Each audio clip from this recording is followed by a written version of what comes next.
नमस्कार मंडळी, मी ज्योतिषशास्त्री सौ कल्याणी कुलकर्णी म्हणजेच तुमची ॲस्ट्रो दोस्त के.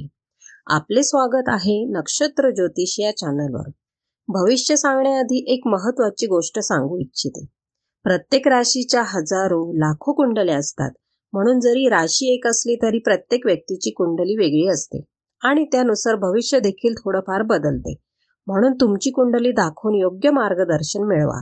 व्हिडिओच्या डिस्क्रिप्शनमध्ये माझा कॉन्टॅक्ट नंबर आहे. अधिक मार्गदर्शनासाठी तुम्ही मला कॉन्टॅक्ट करू शकता. ज्योतिष म्हणजे भविष्य ठरवणारे साधन नाही, ते फक्त योग्य दिशा आणि मार्गदर्शन देणारा प्रकाश आहे. आपले प्रारब्ध, आपले नशीब हे आपल्या कर्तृत्वावर अवलंबून असते. त्यामुळे कर्तृत्वाला प्राधान्य द्या आणि नक्षत्र ग्रहांचा अभ्यास करून फक्त योग्य मार्गदर्शन मिळवण्याचा प्रयत्न करा. आज व्हिडिओमध्ये आपण पाहणार आहोत वृश्चिक राशीच्या लोकांसाठी डिसेंबर महिना कसा असेल. प्रथम ग्रहस्थिती पाहूया. प्रथम स्थानात वृश्चिक राशी असून या स्थानावरून रवी, बुध व शुक्र या ग्रहांचे भ्रमण होत आहे. द्वितीय स्थानात धनु राशी असून मंगळ ग्रहाचे भ्रमण या स्थानातून होत आहे. तसेच डिसेंबरच्या उत्तरार्धात रवी व शुक्र हे ग्रह या स्थानातून भ्रमण करतील. तृतीय स्थानात मकर राशी आहे. चतुर्थ स्थानात कुंभ राशी असून राहूचे भ्रमण या स्थानावरून होत आहे.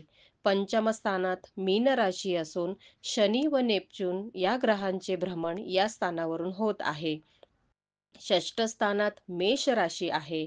सप्तम स्थानात वृषभ राशी असून हर्षल ग्रहाचे भ्रमण या स्थानावरून होत आहे.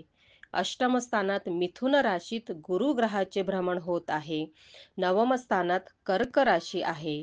दशम स्थानात सिंह राशी असून केतूचे भ्रमण या स्थानावरून होत आहे. लाभ स्थानात कन्या राशी आहे. व्ययस्थानात तुळ राशी आहे. या ग्रहस्थितीमुळे वृश्चिक राशीवर पुढील प्रमाणे प्रभाव दिसतील. चला तर मग बघूया वृश्चिक राशीच्या लोकांचे डिसेंबर महिन्यात आरोग्य कसे असेल. वृश्चिक राशीच्या लोकांसाठी प्रथम स्थानात जलतत्वाची राशी असल्यामुळे तब्येत नरम गरम राहील. कुठलेही इन्फेक्शन लगेच होऊ शकते. योग्य ती काळजी घ्यावी. डिसेंबरच्या उत्तरार्धात द्वितीय स्थानात रवी व शुक्र हे ग्रह मंगळाशी युती करतील. ही युती अशुभ असते. त्यामुळे तोंडाचे दुखणे, घशाचे विकार, टॉन्सिल, नेत्रविकार असं काहीतरी उद्भवण्याची शक्यता आहे. द्वितीयस्थ शुक्रामुळे चमचमीत खाण्याकडे कल असतो. त्यामुळे स्वास्थ्य बिघडू शकते. स्त्रियांना गर्भपिशवी संबंधित समस्या उद्भवतील. यानंतर आर्थिक स्थिती कशी असेल हे पाहूया. या महिन्यात शारीरिक कष्ट व श्रम यांचा कंटाळा येईल व सुस्त आळशी होतील. पण असे असूनही श्रम, कष्ट, धडपड फार करावी लागेल. पण त्या मानाने धन कमी मिळेल. द्वितीय स्थानातील मंगळ गृह खर्च फार दाखवतो. डिसेंबरच्या उत्तरार्धात शुक्र व रवी द्वितीय स्थानात आल्यामुळे चैन, ऐशोआरामात खर्च करण्याकडे कल असेल. तसेच व्यक्ती ऋण काढून सण साजरे करणारे असतात. परिणामी अशा लोकांकडे पैशांची कमतरता भासते. यानंतर आपण करिअर व व्यवसाय पाहूया. करिअर व व्यवसाय संबंधी पंचमस्थ शनी गूढ विद्यासाठी चांगला असतो. एखाद्या विषयावर खोलवरपणा व संशोधन करून प्रबंध लिहिण्यास चांगला काळ आहे. मीन राशीच्या नेपच्यून मानसिक स्थिती चांगली ठेवतो. पंचमस्थ नेपच्यून योग विद्या, अंतस्फूर्ती, कल्पनाशक्ती, आध्यात्मिक विद्या, दैविक विद्या, तंतुमय वाद्ये, गायन यांना फार चांगला असतो. सप्तमस्थ हर्षलमुळे भागीदारांशी फारसे पटत नाही आणि पटले तरी अर्थप्राप्ती ही कमी मिळण्याची शक्यता असते. परकीय लोक व नवीन ओळखी जोडू पाहणारे लोक यांच्यापासून सावधगिरी बाळगावी. प्रेम व कौटुंबिक जीवन कसे असेल हे पाहूया. प्रेम व कौटुंबिक जीवन साधारण राहणार आहे. द्वितीयस्थ मंगळामुळे बोलणे फार सडेतोड व स्पष्ट वक्ता असते. त्यामुळे शत्रू ओढावून घेऊ शकतात.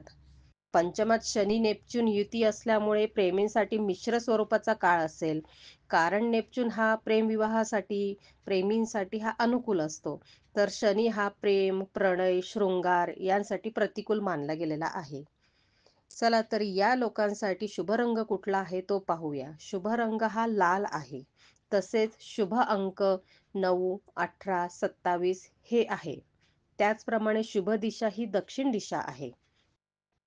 उपाय कुठले करायचे आहे तर ओम गण गणपते नमहा या मंत्राचा जप करायचा आहे व प्रत्येक मंगळवारी गणपती बाप्पाचे दर्शन घ्यायचे आहे. ही होती वृश्चिक राशीची डिसेंबर महिन्यातली सविस्तर माहिती. व्हिडिओ उपयोगी वाटल्यास लाईक, शेअर आणि सबस्क्राईब नक्की करा. अधिक माहितीसाठी माझा संपर्क क्रमांक आहे 8805782704. मी सौ कल्याणी कुलकर्णी. भेटूया पुढील व्हिडिओमध्ये. नमस्कार.